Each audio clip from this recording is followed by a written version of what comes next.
es que si tú y yo somos cristianos, se debería esperar que nos comportemos como cristianos. Nosotros tenemos una identidad, una nueva identidad, una nueva naturaleza. Lo que Pablo está diciendo aquí es que si hemos muerto y resucitado con Cristo de tal manera que Él es ahora el todo y en todos, vivamos a la luz de esa realidad. Hay algo que Dios ha hecho por nosotros y en nosotros que hace del pecado una incoherencia. A veces uno se pone una ropa para ir a cierto lugar y dice, no, esa ropa no es apropiada. O a veces los esposos, ¿verdad?, que no tenemos el sentido de la estética que tiene nuestra esposa, nos dice, esa corbata no te pega.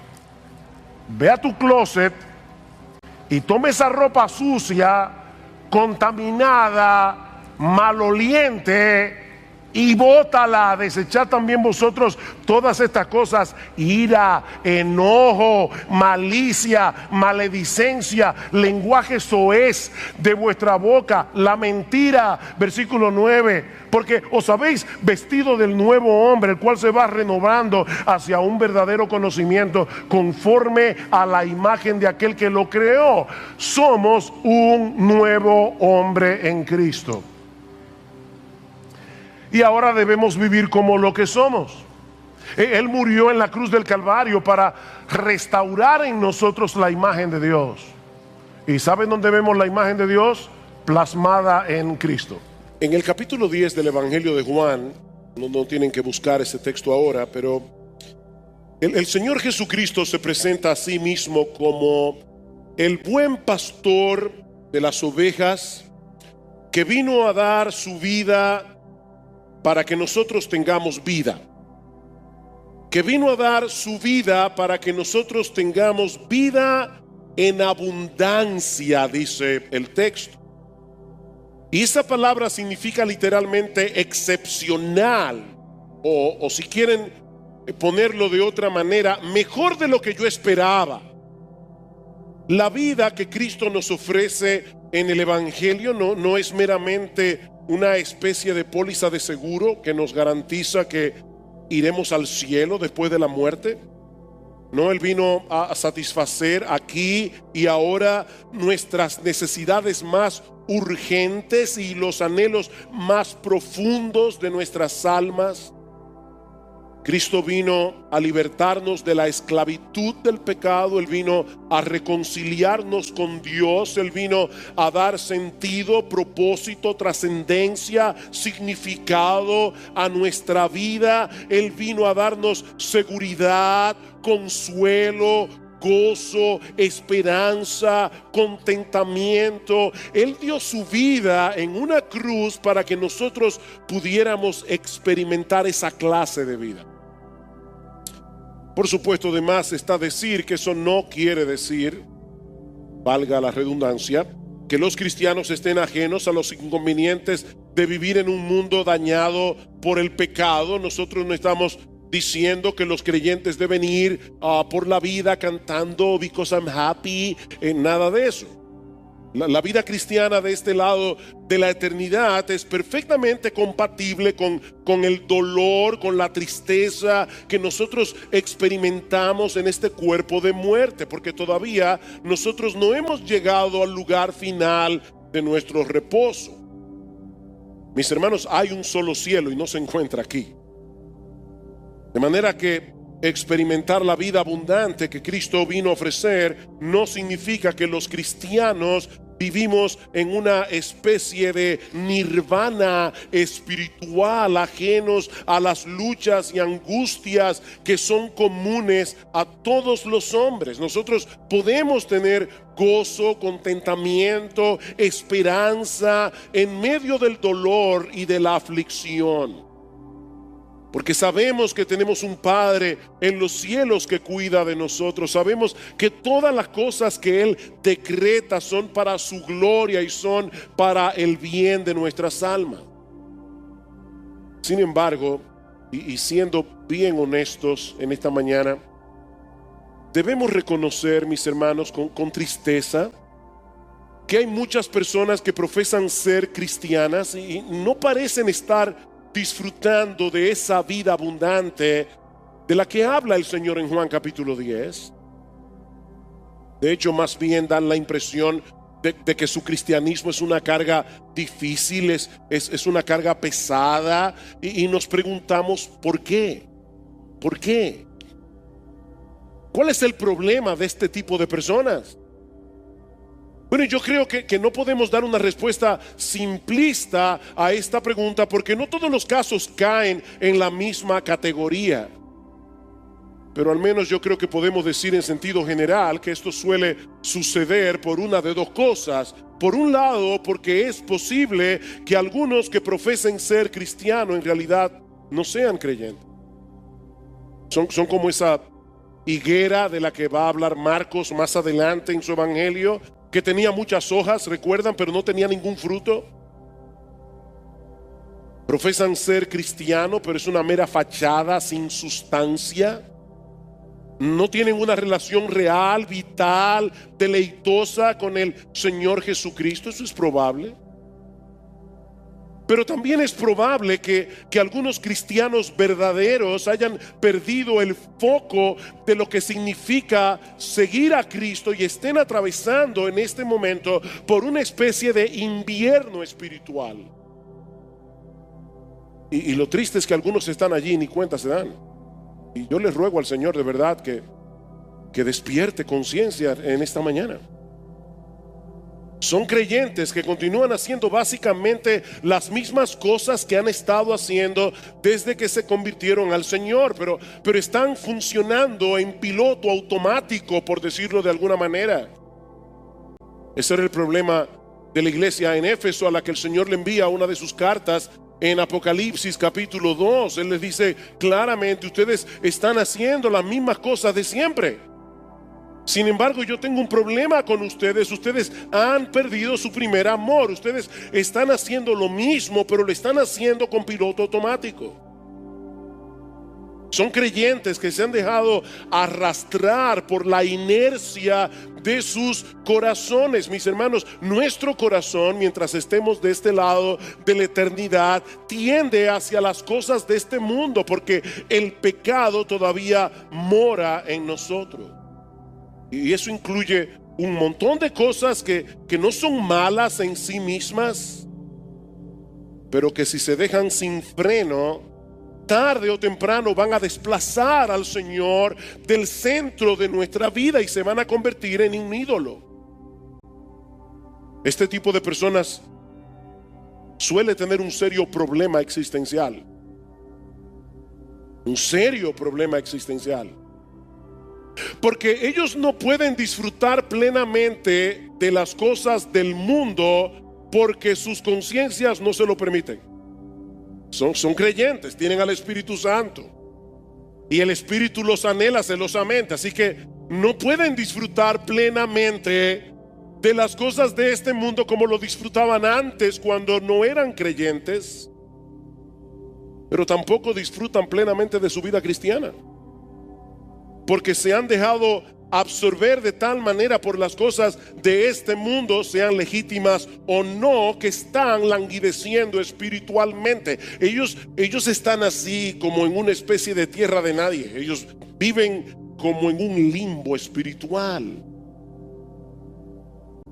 Son cristianos insípidos que van por la vida profesando a Cristo y dando pena al mismo tiempo. Profesando a Cristo y dando pena. Y la pregunta que debemos hacernos hoy es: ¿cuál es el remedio para este tipo de casos? Bueno, yo creo que el remedio es volver a poner en perspectiva lo que significa seguir a Cristo. Y en dependencia del Espíritu Santo, dar media vuelta de regreso a su primer amor. Yo recuerdo cuando mis hermanos y yo nos bautizamos hace 38 años atrás, que en la pila del bautismo nos pidieron que cantáramos un corito que estaba muy de moda en esa época y que Los hermanos más viejos de nuestra congregación seguramente recordarán, he decidido seguir a Cristo, no vuelvo atrás, no vuelvo atrás. El mundo atrás, Cristo delante, el mundo atrás. No vuelvo atrás, no vuelvo atrás. Y hermanos, eso es lo que yo quiero que ocurra en esta mañana al comenzar a exponer este pasaje del Evangelio de Marcos. Y a propósito, yo he titulado este mensaje Mero Cristianismo, porque lo que Jesús nos presenta en este pasaje, en los versículos 42 al 50, no es el retrato de un super cristiano que pertenece a una élite especial a la que muy pocos tienen acceso en la iglesia. No, hermanos. Lo que Jesús está describiendo allí es lo que todo verdadero creyente debería estar experimentando en su vida. Esto es mero cristianismo. Mis hermanos, el llamado de Cristo a todos los que quieran seguirle a Él es arrepentirse y creer. Y lo que nosotros tenemos en este pasaje es un llamado a creyentes al arrepentimiento y a la fe. Dice, el arrepentimiento es volverte de una vida de pecado, de una vida centrada en ti mismo, siguiendo tu propia voluntad, buscando tu propia gloria, para volverte a Dios y caminar en pos de Él, confiando únicamente en Cristo. Mi amigo que estás aquí en esta mañana, es importante que tú sepas que venir a ser cristiano no es como hacerse miembro de un club social. Y ahora en adelante voy a tratar de seguir las reglas y regularmente voy a pagar mis cuotas de membresía. Voy a venir a la iglesia todas las semanas, voy a leer mi Biblia, voy a dar gracias por los alimentos. No, es darte cuenta de que toda tu vida has estado caminando por un sendero equivocado, porque has vivido de espaldas a Dios y has estado caminando hacia el pecado. La fuerza motora de tu vida ha sido el orgullo, ha sido el egoísmo, cuando debió haber sido la gloria de Dios, vivir con el propósito de que solo Él sea exaltado, solo Él sea conocido en todo lo que haces. Arrepentirse es darte cuenta de que has estado equivocado. Es tomar la decisión de volverte hacia Dios, confiando únicamente en Cristo para el perdón de tus pecados. Es decidir renunciar a tu orgullo, renunciar a tu egoísmo para vivir para Él. Es levantar una bandera blanca de rendición hacia Dios y al mismo tiempo declararle la guerra al pecado. Eso es arrepentirse. Pero hay un detalle que todos los cristianos tienen que tomar en cuenta si desean seguir progresando hacia la madurez. Y es que aunque hay un momento particular en que todo verdadero creyente toma esa decisión de comenzar a seguir a Cristo, esto es algo que nosotros debemos hacer a lo largo de toda nuestra vida. Lo que estoy diciendo, mis amadísimos hermanos, es que la vida cristiana práctica es una vida de arrepentimiento y fe. Es una vida de arrepentimiento y fe. Y eso es básicamente lo que Marcos nos presenta en este tema. Mi intención original era predicar todo este pasaje en la mañana de hoy, pero yo he aprendido con el paso de los años que los mensajes tienen vida propia. Así que mientras seguía trabajando con el versículo 42, pronto me di cuenta que no iba a poder avanzar más allá de este versículo, así que la semana que viene veremos Mero Cristianismo parte 2. Hay 3 aspectos aquí de lo que significa ser cristiano. Hoy veremos solamente uno. El primero, que es un amor radical que procura el bienestar espiritual de los demás, sin importar el precio que tú tengas que pagar por eso. Eso es lo que significa la vida cristiana práctica. Vean una vez más el versículo 42. Cualquiera que haga tropezar a uno de estos pequeñitos que creen en mí, mejor le fuera si le hubieran atado al cuello una piedra de molino de la que mueve un asno y lo hubieran echado al mar. Como tenemos varias semanas estudiando esta porción del Evangelio de Marcos, quiero recordarles que este pasaje se encuentra en medio de una larga conversación en la que Jesús está lidiando con el orgullo, con el corazón orgulloso de sus discípulos. Ustedes recuerdan que unos versículos atrás los apóstoles habían estado discutiendo entre ellos quién era el más importante del grupo. Y en el versículo anterior al que estamos estudiando ahora, los versículos anteriores, Juan le confiesa al Señor, acaba de confesarle al Señor que ellos se habían topado en el camino con una persona que en el nombre de Cristo estaba echando fuera demonios, y dice que ellos se lo prohibieron. ¿Y cuál fue la razón de la prohibición? Que ellos no eran parte del club, ellos no eran parte del grupo. Y es en ese contexto que surge la advertencia del Señor en el versículo 42 que acabamos de leer.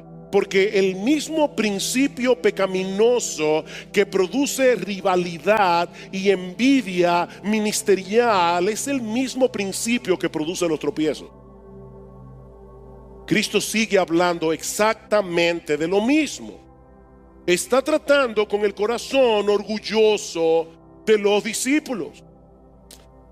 Ahora, hermanos, ¿a qué se refiere Jesús cuando habla de los tropiezos en este pasaje? Es una palabra que aparece varias veces en el Nuevo Testamento, y la idea que comunica es la de hacer o decir cualquier cosa que ponga impedimentos a la conversión de un incrédulo, o que ponga impedimentos a la santificación y crecimiento de un creyente. Eso es poner tropiezo, es estorbar el camino de alguien para que llegue a ser cristiano, o es estorbar el camino de un cristiano para que sea cada vez más semejante a Cristo. O sea, para impedir que sea cada vez más semejante a Cristo. En 1 Corintios capítulo 10 versículo 32, y hablando de manera particular del uso de cosas que son legítimas, pero que pueden llegar a ser un estorbo si se usan de una forma descuidada, Pablo dice a los hermanos en Corinto: no seáis motivo de tropiezo, ni a judíos, ni a griegos, ni a la iglesia de Dios. No sean tropiezo a nadie, ni a los judíos incrédulos, ni a los gentiles incrédulos, ni a los creyentes. Debemos ser muy cuidadosos en lo que hacemos, para evitar en la medida de lo posible que alguien sea dañado con nuestra conducta, que alguien sea dañado con nuestras palabras, con nuestros comentarios, que alguien sea dañado con nuestro ejemplo, aún en el manejo de cosas que son legítimas, de cosas que no son pecaminosas en sí mismas. Debemos evitar a toda costa que, debido a nuestro ejemplo, no vayamos dejando escombros detrás de nosotros que hagan más difícil que otros puedan venir a Cristo. Eso es lo que Pablo está diciendo. No dejes escombros en el camino, o que otros que ya están en Cristo puedan seguir avanzando hacia la madurez. Y noten, mis hermanos, que la advertencia de Jesús en este pasaje va dirigida a todo el mundo, creyentes o incrédulos. Jesús dice: cualquiera que haga tropezar, cualquiera que haga tropezar. ¿Y saben lo que significa la palabra griega? Literalmente, cualquiera significa cualquiera. Es cualquiera, sea creyente o sea inconverso. Esto es una advertencia para todo el mundo. Cuidado con el que haga tropezar a otro creyente. Cuidado con el que incite a otro creyente a pecar. Cuidado con el que estorbe el crecimiento espiritual de otro creyente. Cuando Cristo habla aquí de sus pequeñitos, no es de niños que Él está hablando. Es de personas que creen en Él. Personas que depositan en Jesús toda su confianza, como un niño deposita su confianza en aquel que le da seguridad. Por supuesto, debemos tener cuidado de no hacer tropezar a nadie, como vimos en ese pasaje de 1 Corintios. Pero en el pasaje de Marcos, de manera particular, el Señor nos está advirtiendo solemnemente que tengamos mucho cuidado con hacer tropezar a una de sus ovejas, a uno de aquellos por quien Él derramó su sangre en la cruz del Calvario. Jesús vino a morir en una cruz para darle vida abundante a esas personas, esa vida abundante de la que hablábamos en la introducción. Y mis hermanos, es aterrador. Y créanme, una vez más, yo sé que yo digo eso mucho, pero no estoy usando las palabras por usar palabras porque suenan impactantes, no, es porque son palabras que comunican lo que yo quiero comunicar. Es aterrador pensar que cualquiera de nosotros podamos estar trabajando en contra de Jesús. Él dejó su trono de gloria, dio su vida en una cruz, murió en la cruz del Calvario para hacer algo, y tú y yo estamos trabajando en su contra. Tú y yo estamos aunándonos con el diablo para hacer una obra exactamente contraria a la obra que Jesús vino a hacer. Es aterrador pensar que nosotros estamos dejando escombros en el camino para hacer más difícil que otros creyentes puedan avanzar. Esto es algo tan terrible a los ojos de Dios que Cristo dice aquí que fuera mejor para esa persona si antes de haber llegado a hacer eso se le hubiera atado en el cuello una piedra de molino de la que mueve un asno y haber sido arrojado en lo profundo del mar. Así de serio es esto. En los días del Señor, los molinos tenían dos piedras circulares para triturar el grano. La piedra de arriba tenía un hueco en medio y giraba sobre la piedra de abajo, empujada por un burro. Era una piedra inmensamente grande que podía llegar a pesar hasta 1,5 toneladas. No estamos hablando de cualquier cosa. Y lo que el Señor está diciendo aquí es que hacer tropezar a otro es un pecado tan grave que hubiera sido mejor para esa persona haber muerto previamente de una muerte tan horrible como esa antes de llegar a cometer una acción tan detestable y aborrecible a los ojos de Dios.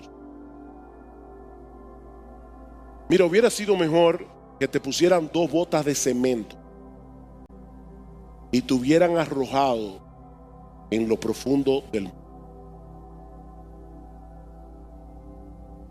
Y noten que él no dice que esa persona debió haberse colocado una piedra de molino en el cuello y haberse arrojado él mismo. Eso sería suicidio.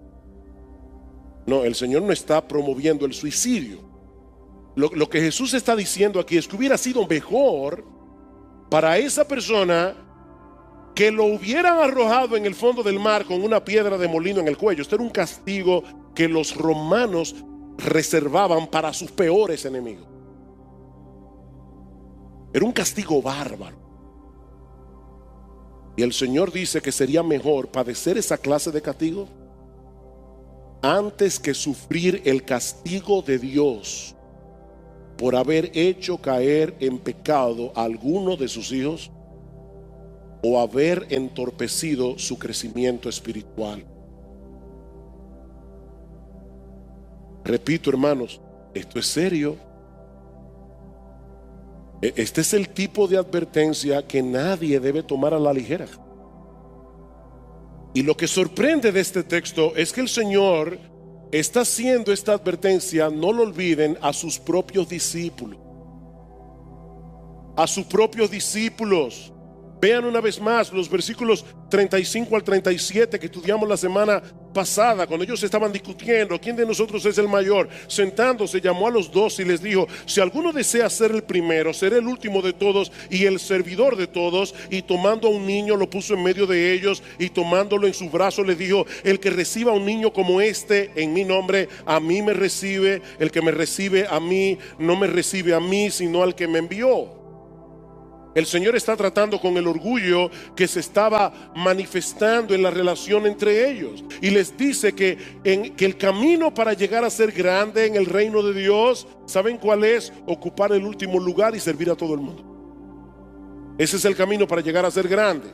O si quieren ponerlo de otro modo, es un camino de humildad que se manifiesta en servir a otros simplemente porque son de Cristo. Lo que el Señor quiere hacerle ver a sus discípulos es que debido a la relación que nosotros tenemos con Él, estamos unidos a Él. El que le sirve a uno de los suyos, por ser uno de los suyos, en realidad le está sirviendo a Cristo. Le está sirviendo a Cristo. Todo cristiano que recibe a otro cristiano y le sirve, está recibiendo y está sirviendo a Cristo, porque Él vive en nosotros. No podemos aislar a Cristo de los cristianos. Es lo mismo que nosotros vemos en esa escena que nos presenta Jesús del día del juicio en Mateo capítulo 25. ¿Recuerdan cómo Él va a llamar a los justos y les va a decir: entren al reino preparado por vuestro Padre, porque tuve hambre y me diste de comer, tuve sed y me diste de beber, todo lo demás? Y los justos le dirán: Señor, ¿y cuándo nosotros te hicimos todo eso? Y dice: respondiendo el rey les dirá: en verdad os digo que en cuanto lo hicisteis a uno de estos hermanos míos, aún a los más pequeños, a mí me lo hiciste. A mí me lo hiciste. Pero hermanos, esto también funciona a la inversa.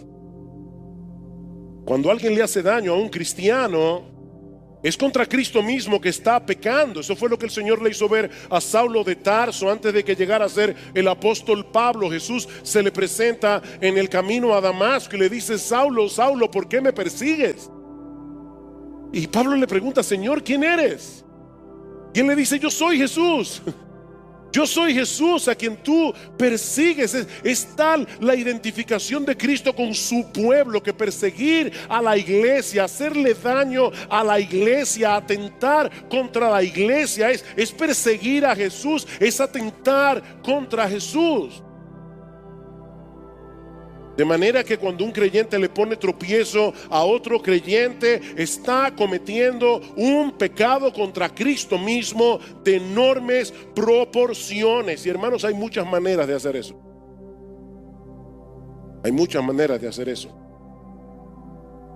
La más obvia de todos es incitar a otros a pecar contra Dios, a violar los 10 mandamientos, ya sea con nuestro ejemplo, ya sea con nuestras palabras. Un novio que seduce a su novia o viceversa para que tengan una relación impura antes del matrimonio, ya sea que lleguen o no a tener relaciones sexuales, se están convirtiendo en una piedra de tropiezo para el otro. Un creyente que invita a otro a ver una película que no debe ver o a visitar un lugar que no deben visitar, sobre todo si es alguien nuevo en la fe, lo están haciendo tropezar. Una creyente que no tiene en cuenta la modestia en el vestir, que usa ropa sensual, ropa provocativa, que deja ver más de lo que una mujer piadosa y temerosa de Dios debería dejar ver, es una piedra de tropiezo.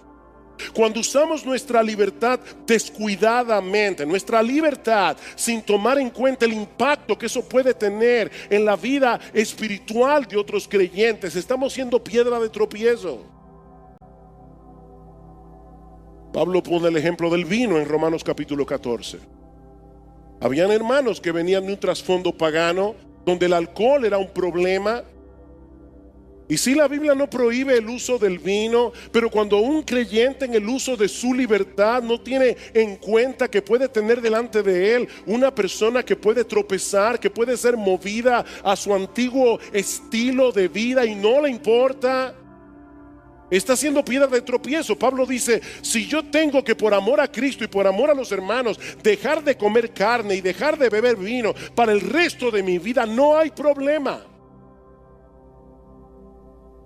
Cuando hacemos comentarios que pueden desanimar a otros creyentes en su lucha en pos de la santidad o en su deseo de hacer las cosas como dice la Escritura, le estamos poniendo una piedra de tropiezo. Y aquí tenemos a un padre tratando de criar a sus hijos en la disciplina y amonestación del Señor, no abusando de ellos, pero sí aplicando la vara de la corrección cuando es necesaria. Y aquí tenemos a otros padres con más tiempo en la iglesia, supuestamente con más madurez, diciéndoles que eso no es tan así, que deben tomar en cuenta algunos de esos conceptos de los expertos en psicología, aún por encima de la enseñanza del libro de Proverbios. Esos padres están dejando escombros detrás, dificultando el camino de estos otros padres que desean hacer las cosas bien. Cuando chismeamos en contra de otros hermanos, estamos provocando de ese modo que algunos creyentes se aíslen de su iglesia, se aíslen de sus líderes y se vuelvan cínicos y se vuelvan hipercríticos. Estamos siendo piedra de tropiezo. Cuando promovemos la mundanalidad en la iglesia, estamos siendo piedra de tropiezo. Y para ser más concreto, mi hermano, cuando tu estilo de vida, cuando el uso de tu tiempo, cuando el uso de tus recursos, la forma como te entretienes, promueven los valores del mundo que son ajenos y contrarios a la piedad, que son ajenos y contrarios al temor de Dios, que no promueven una vida cada vez más semejante a Jesús, eso es mundanalidad. Y cuando tú vives así, tú estás promoviendo la mundanalidad en la iglesia. Cuando nuestra falta de compromiso con la iglesia y con los hermanos estimula a otros a tener esa misma falta de compromiso, estamos siendo tropiezo. Mis hermanos, podríamos poner un montón de ejemplos, pero yo creo que estos son suficientes para entender cuál es la advertencia que el Señor nos está dando aquí. Ahora, ¿cómo aplicamos esta advertencia de Jesús al caso de un creyente que hace tropezar a otro creyente? ¿Puede un cristiano perder la salvación por hacer tropezar a otro cristiano? Porque Cristo dice aquí: de verdad, mejor te hubiera sido que te hubieran puesto una piedra de molino de asno y te hubieran arrojado en el fondo del mar. ¿Puede un cristiano perder la salvación? Por supuesto que no. Por supuesto que no.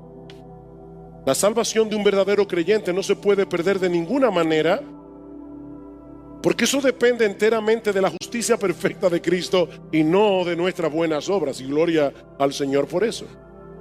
Pablo dice en Filipenses capítulo 1 versículo 6 que comenzó en nosotros la buena obra, Él la perfeccionará hasta el día de Jesucristo. Él no deja nada inconcluso.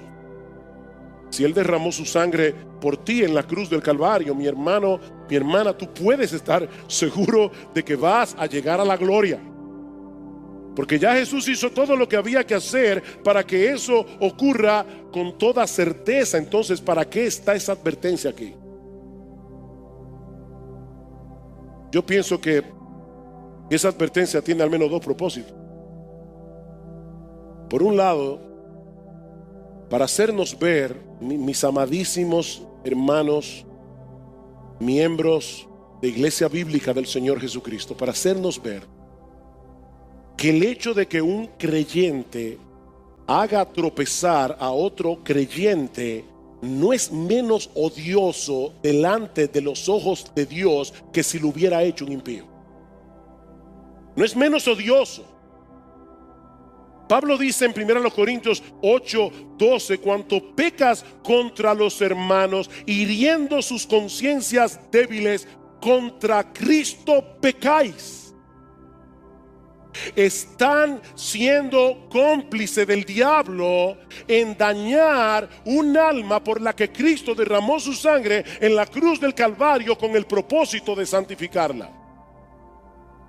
¿Recuerdan Efesios 5? Maridos, amad a vuestras mujeres así como Cristo amó a la iglesia. Cristo amó a la iglesia y se entregó a sí mismo por ella para santificarla. Y tú te estás aliando con el diablo para que ocurra en la vida de esa persona algo contrario, para que él sea más mundano, para que él sea menos piadoso, para que él le tema menos a Dios, para que ame menos a la iglesia, para que ame menos a los líderes, para que ame menos a los hermanos, para que viva una vida menos obediente.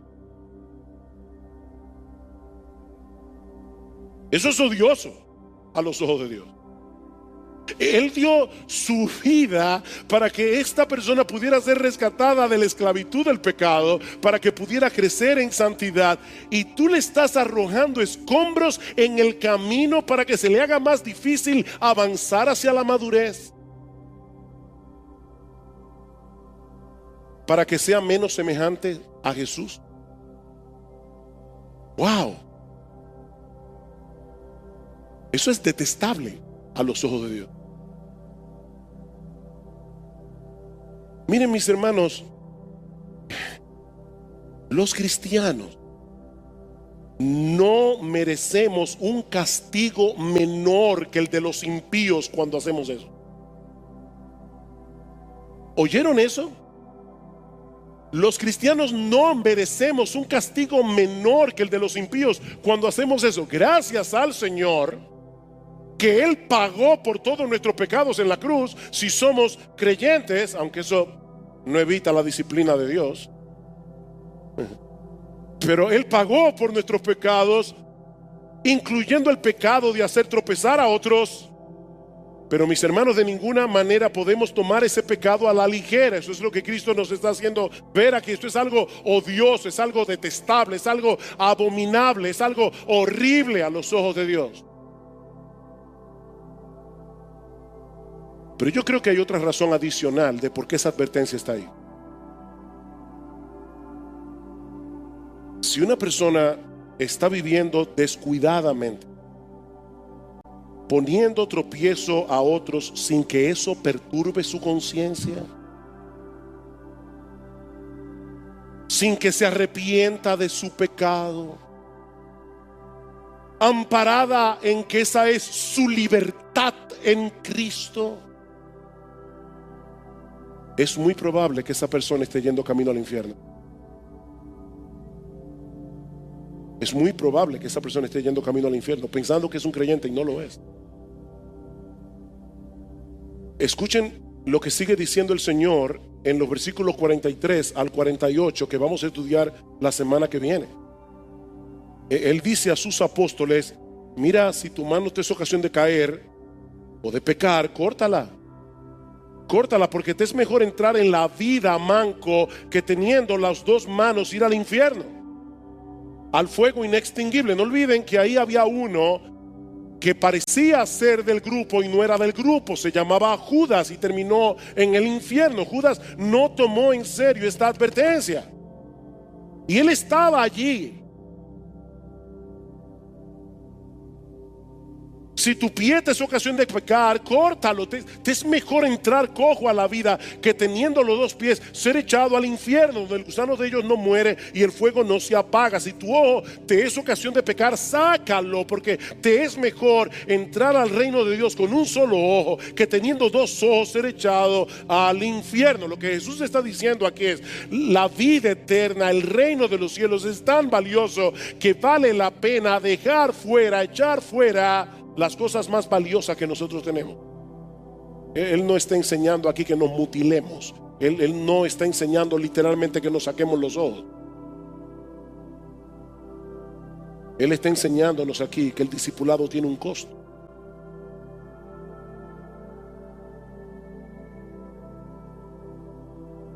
Sabemos que la salvación es únicamente por gracia, por medio de la fe.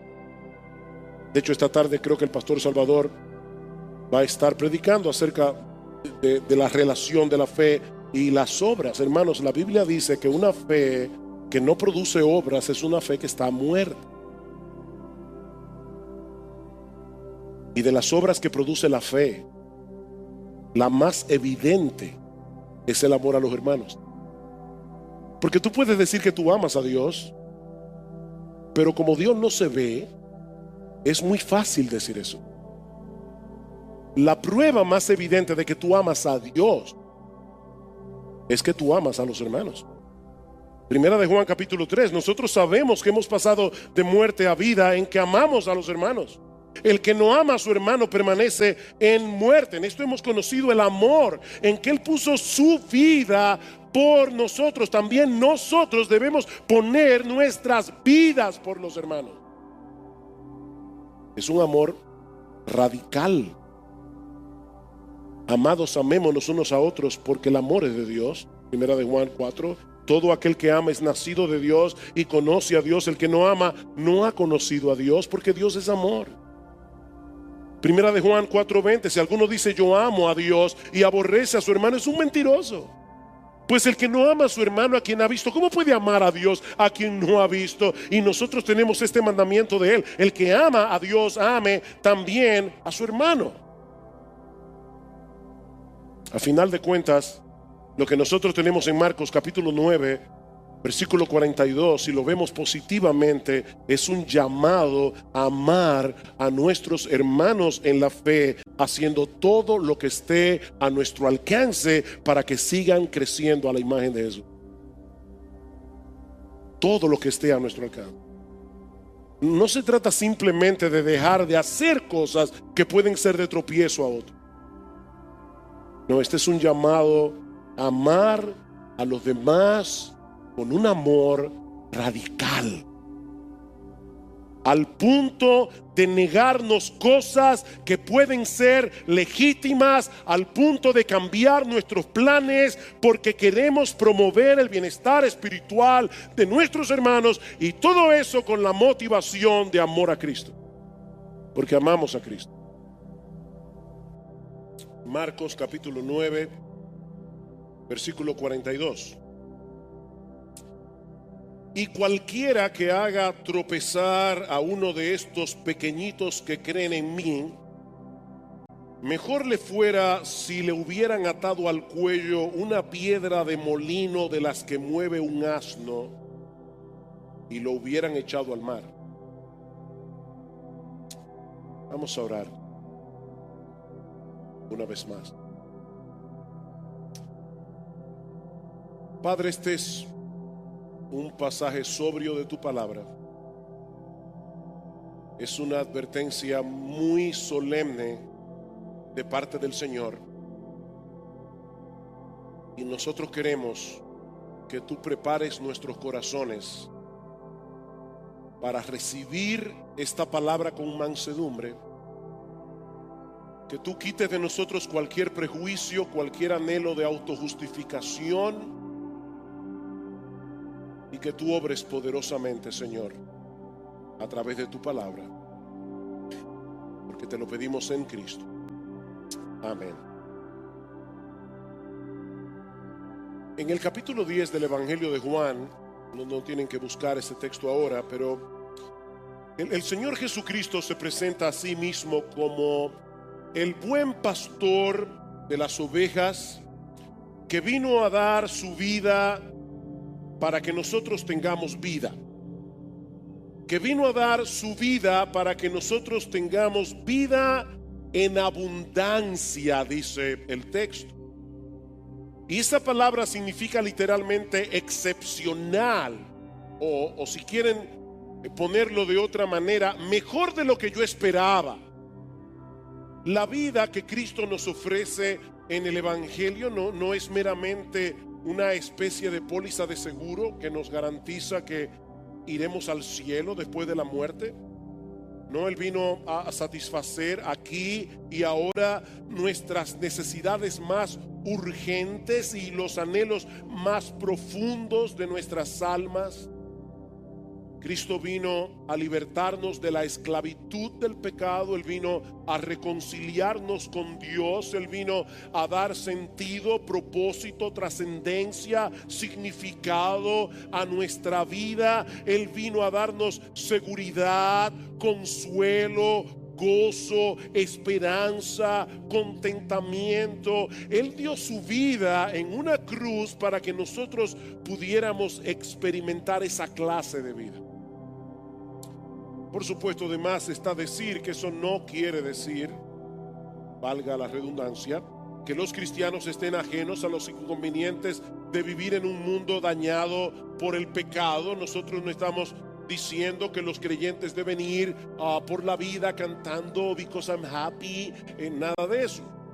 La vida cristiana de este lado de la eternidad es perfectamente compatible con el dolor, con la tristeza que nosotros experimentamos en este cuerpo de muerte, porque todavía nosotros no hemos llegado al lugar final de nuestro reposo. Mis hermanos, hay un solo cielo y no se encuentra aquí.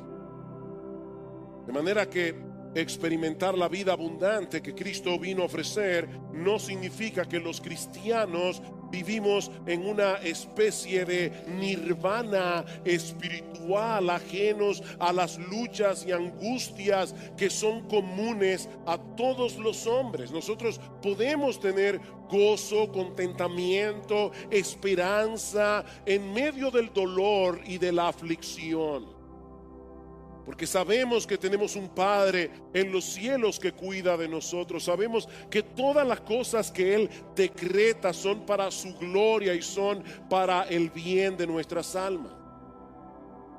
Sin embargo, y siendo bien honestos en esta mañana, debemos reconocer, mis hermanos, con tristeza, que hay muchas personas que profesan ser cristianas y no parecen estar disfrutando de esa vida abundante de la que habla el Señor en Juan capítulo 10. De hecho, más bien dan la impresión de que su cristianismo es una carga difícil, es una carga pesada, y nos preguntamos ¿por qué? ¿Por qué? ¿Cuál es el problema de este tipo de personas? Bueno, yo creo que no podemos dar una respuesta simplista a esta pregunta, porque no todos los casos caen en la misma categoría. Pero al menos yo creo que podemos decir en sentido general que esto suele suceder por una de dos cosas. Por un lado, porque es posible que algunos que profesen ser cristianos en realidad no sean creyentes. Son como esa higuera de la que va a hablar Marcos más adelante en su evangelio, que tenía muchas hojas, recuerdan, pero no tenía ningún fruto. Profesan ser cristianos, pero es una mera fachada sin sustancia. No tienen una relación real, vital, deleitosa con el Señor Jesucristo. Eso es probable.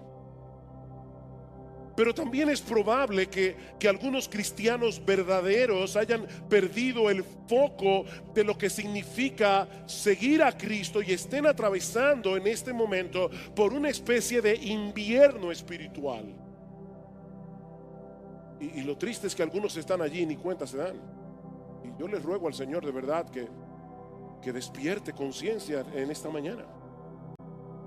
Son creyentes que continúan haciendo básicamente las mismas cosas que han estado haciendo desde que se convirtieron al Señor, pero están funcionando en piloto automático, por decirlo de alguna manera. Ese era el problema de la iglesia en Éfeso, a la que el Señor le envía una de sus cartas en Apocalipsis capítulo 2. Él les dice claramente: ustedes están haciendo las mismas cosas de siempre. Sin embargo, yo tengo un problema con ustedes. Ustedes han perdido su primer amor. Ustedes están haciendo lo mismo, pero lo están haciendo con piloto automático.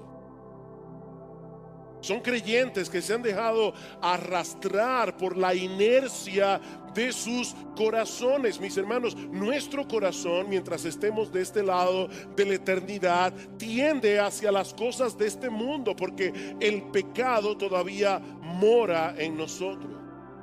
Y eso incluye un montón de cosas que no son malas en sí mismas, pero que si se dejan sin freno tarde o temprano van a desplazar al Señor del centro de nuestra vida y se van a convertir en un ídolo. Este tipo de personas suele tener un serio problema existencial. Un serio problema existencial.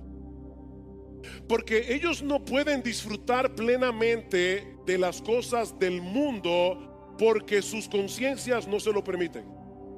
Son creyentes, tienen al Espíritu Santo y el Espíritu los anhela celosamente, así que no pueden disfrutar plenamente de las cosas de este mundo como lo disfrutaban antes cuando no eran creyentes, pero tampoco disfrutan plenamente de su vida cristiana, porque se han dejado absorber de tal manera por las cosas de este mundo, sean legítimas o no, que están languideciendo espiritualmente. Ellos están así como en una especie de tierra de nadie. Ellos viven como en un limbo espiritual.